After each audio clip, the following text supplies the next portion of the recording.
March 9, 1974. Deep in the jungles of Lubang Island, Philippines, a Japanese soldier emerges from the dense foliage. His uniform is tattered but maintained with military precision. His rifle is clean and ready. He's not a ghost and he's not lost. He's Lieutenant Hiroo Onoda, and he's about to surrender 29 years after World War II ended. This is the unbelievable true story of the last Japanese soldier to surrender from World War II.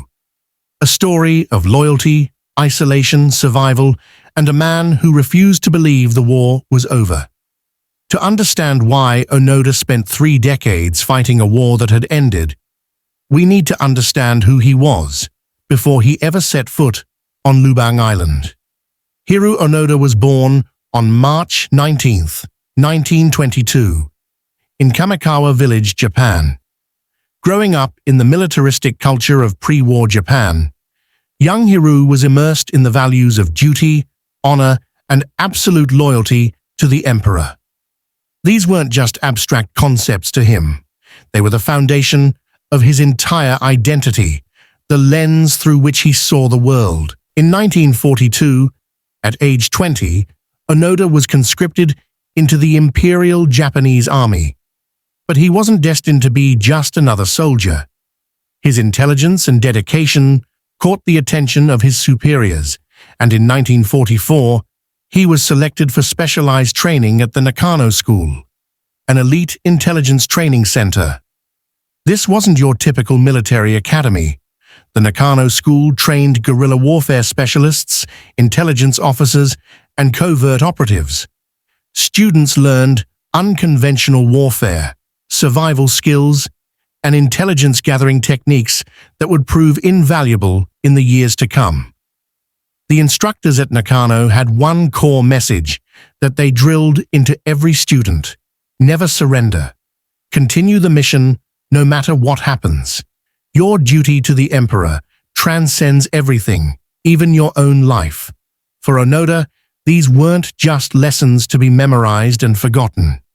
They became his entire worldview, his personal code of conduct that would shape every decision he made for the next 3 decades. He absorbed these teachings completely, and they would both sustain him and trap him in the years ahead. December 1944. The war was turning decisively against Japan. American forces were advancing through the Pacific, island by island, pushing relentlessly toward the Japanese mainland.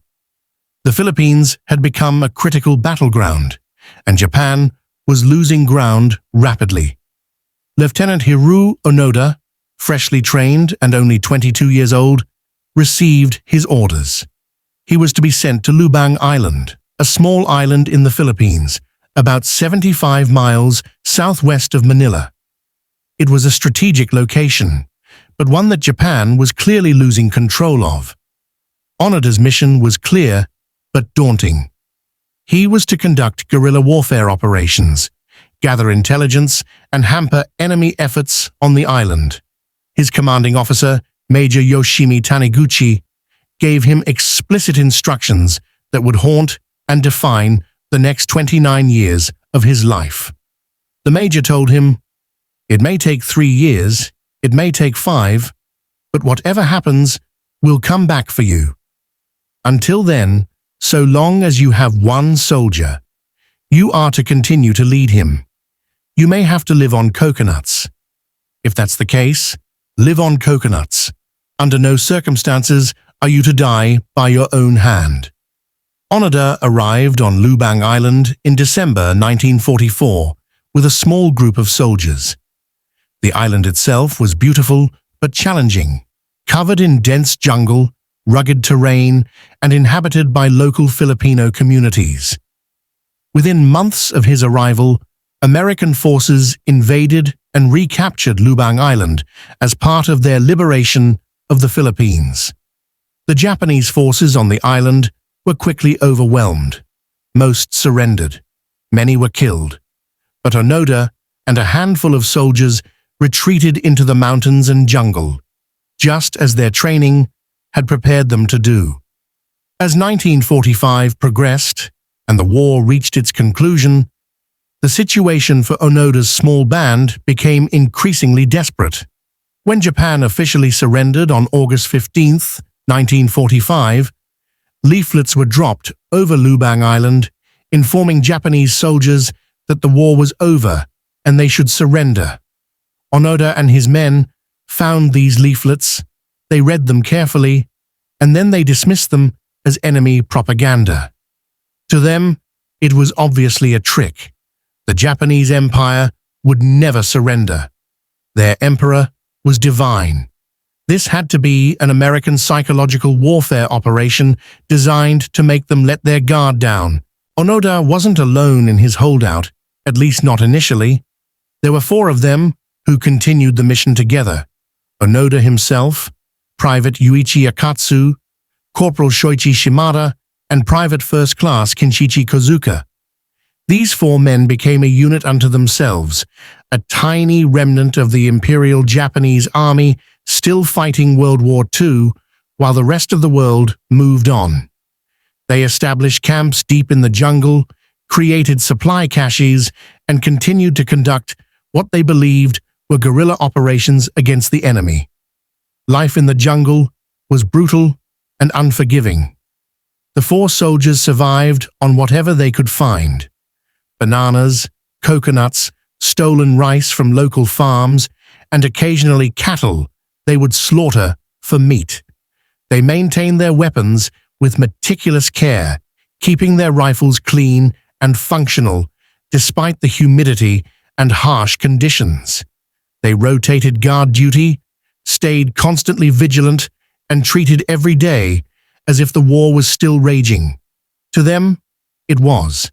They weren't survivors hiding in the jungle. They were soldiers on active duty, waiting for their army to return. The local Filipino population on Lubang Island lived in fear of these Japanese holdouts. Onoda and his men would raid farms for food and supplies, sometimes engaging in firefights with local police or military personnel. From the perspective of the Filipinos, these weren't honorable soldiers. They were dangerous fugitives who had killed civilians and disrupted their lives for years after the war had ended. The Philippine government made numerous attempts to get the holdouts to surrender, but each attempt failed. In 1950, after nearly 5 years in the jungle, Private Yuichi Akatsu decided he couldn't take it anymore. The isolation, the hardship, the endless waiting had broken his spirit. One night, he slipped away from the group and surrendered to Filipino authorities. Onoda, Shimada, and Kozuka considered Akatsu a deserter and a traitor. To them, he had violated the most sacred principle of their training: never surrender. Now there were 3 of them left, and they became even more cautious, even more isolated, convinced that the enemy was getting closer. The Japanese government, learning that soldiers were still holding out on Lubang Island, made concerted efforts to convince them to surrender. In 1952, letters and photographs from the soldiers' families were dropped over the island. The families pleaded with their sons and brothers to come home. The war was over. Japan had rebuilt. They were desperately missed. Onoda and his remaining companions found these letters and examined them carefully. They concluded that these 2 were elaborate forgeries, part of an ongoing psychological warfare campaign. The handwriting looked close, but not quite right. The details seemed off. It had to be fake. Years passed. The 1950s turned into the 1960s. The world changed dramatically. Japan transformed from a defeated nation into an economic powerhouse. The Cold War reshaped global politics. Television became common. Jet airliners connected continents. Men prepared to go to the moon. And in the jungles of Lubang Island, 3 Japanese soldiers continued their mission, completely isolated from all of these changes. They had no idea that the world they had known no longer existed. In May 1954, tragedy struck the small band. Corporal Shoichi Shimada was shot and killed in a firefight with a search party. Now, there were only two, Onoda and Kazuka. The loss of Shimada was devastating, but it also reinforced their beliefs. If search parties were still hunting them, then clearly the war must still be ongoing. Why else would the enemy be so determined to find them? The death of their comrade only made them more determined to continue their mission and honor his sacrifice. Onoda and Kazuka developed an incredibly efficient survival system over the years. They memorized the patrol patterns of local police. They knew every trail, every water source, every hiding spot on the island. They would move camps regularly, never staying in one place too long. They kept detailed journals and maps, documenting everything as good intelligence officers should. They maintained a strict military discipline, taking turns on watch, conducting reconnaissance, and staying combat-ready at all times. In their minds, they were exemplary soldiers, doing exactly what they had been trained to do. The isolation took a psychological toll that's hard for us to imagine. For nearly 2 decades, Onoda and Kazuka had no meaningful human contact outside of each other. They didn't speak to anyone else. They didn't hear music, watch movies, or experience any of the things that make us human beyond mere survival. Their entire world consisted of the jungle, their mission, and each other. The only external validation they had for their reality was each other's agreement that they were doing the right thing. It was a closed loop of reinforced belief that became impossible to break from the outside. By the late 1960s and early 1970s, Onoda had been in the jungle for over 25 years. He was now in his late 40s, though the harsh life had aged him beyond his years. In October 1972, another devastating blow came. Private First Class Kinshichi Kazuka was shot and killed by local police during a raid on a rice field. For the first time since 1945, Hiroo Onoda was completely alone. His last companion, the last person who shared his reality and confirmed his beliefs, was gone. Now it was just Onoda, the jungle, and his mission. Kazuka's death made international news. The world was shocked to learn that Japanese soldiers were still fighting World War II in 1972. The story captured global imagination. How was this possible? Why hadn't they surrendered? The Japanese government renewed efforts to reach Onoda, now the sole remaining holdout. They sent search parties, dropped more leaflets, and broadcasted messages through loudspeakers. Onoda's family made public pleas. His brothers traveled to Lubang to try to reach him. But Onoda remained hidden, convinced that all of it was elaborate enemy deception. Enter Norio Suzuki, a young Japanese adventurer and somewhat eccentric college dropout who became fascinated with Onoda's story. Suzuki decided he was going to find Onoda where everyone else had failed. In February 1974, at age 24, Suzuki traveled to Lubang Island with nothing but a backpack, a camera, and determination. Unlike the search parties before him, Suzuki wasn't trying to capture or force Onoda to surrender.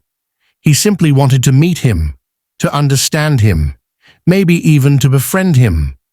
Suzuki spent days wandering through the jungle, calling out that he was Japanese, that he meant no harm, that he just wanted to talk. His approach was completely unconventional and honestly, quite dangerous.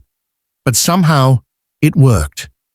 On February 20th, 1974, Hiroo Onoda emerged from the jungle and met Norio Suzuki face to face. For the first time in decades, Onoda had a conversation with someone from the outside world. Suzuki showed Onoda photographs from modern Japan.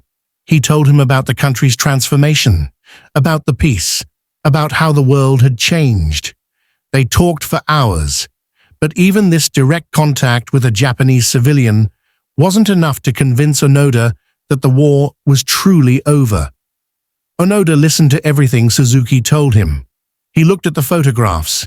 He heard about modern Japan, about the Olympics held in Tokyo in 1964, about the economic miracle.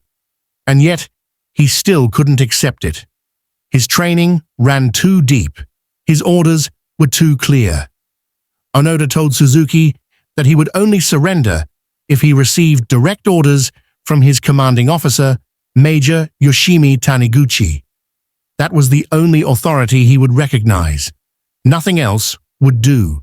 Suzuki returned to Japan with photographs of Onoda and his incredible story. The Japanese government immediately began searching for Major Taniguchi, Onoda's former commanding officer from 1944. They found him living a quiet life as a bookseller. Taniguchi was now 77 years old, and he hadn't thought about his former subordinate in decades. When told that Onoda was still on Lubang Island, still following the orders given 30 years ago, Taniguchi was shocked. He immediately agreed to travel to the Philippines to relieve Onoda of his duties. March 9, 1974.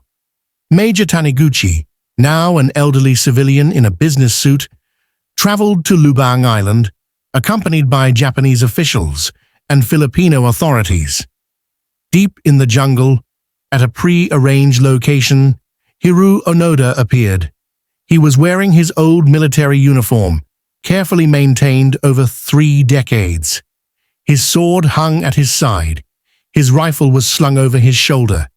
He stood at attention, a soldier ready to receive orders. The moment was surreal. Here was a man frozen in time, meeting his commanding officer who had aged 30 years while Onoda had remained in his mind on active duty. Major Taniguchi read the official orders, relieving Lieutenant Onoda of his duties. He told him that the war was over, that Japan had surrendered, and that his mission was complete. He thanked him for his service and his loyalty. For Onoda, hearing these words from his commanding officer changed everything in an instant. The authority he respected and obeyed had spoken. His orders were clear. The mission was over.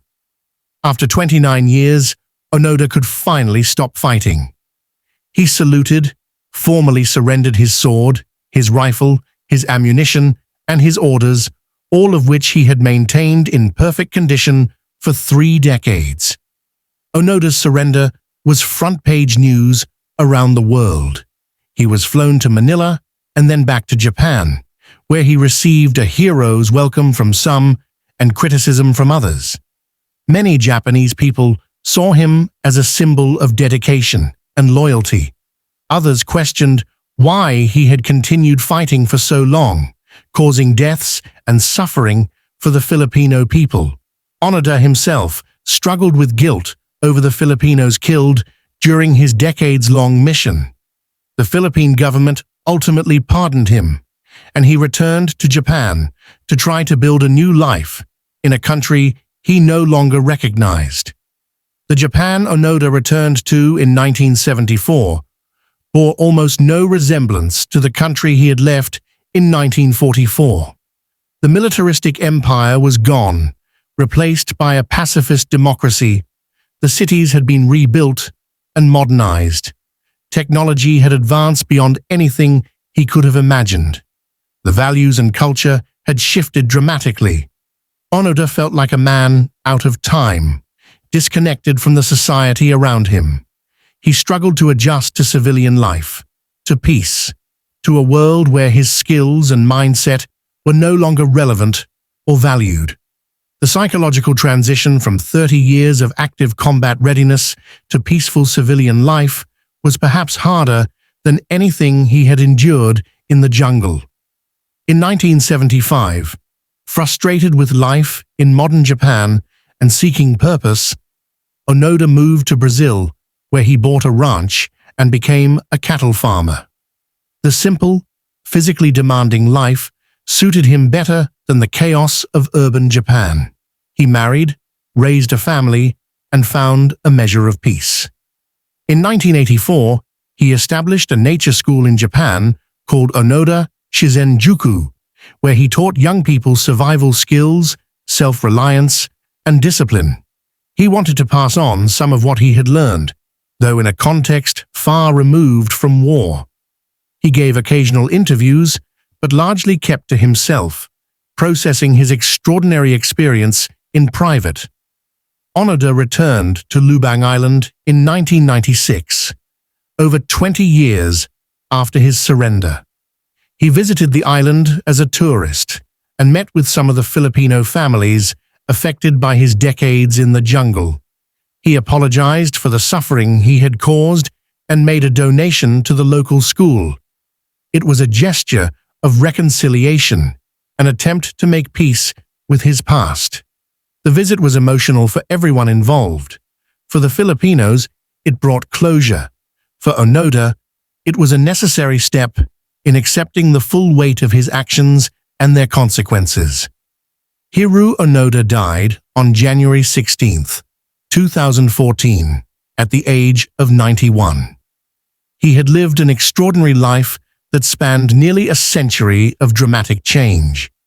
His story raises profound questions about loyalty, duty, and the price of unwavering commitment to a cause. Was he a hero or a victim of indoctrination? Was his persistence admirable or tragic? Perhaps he was both. What's undeniable is that Onoda's story represents one of the most extreme examples of dedication to a mission in military history. For 29 years, he fought a war that had ended, driven by orders he would not disobey and a loyalty that would not break.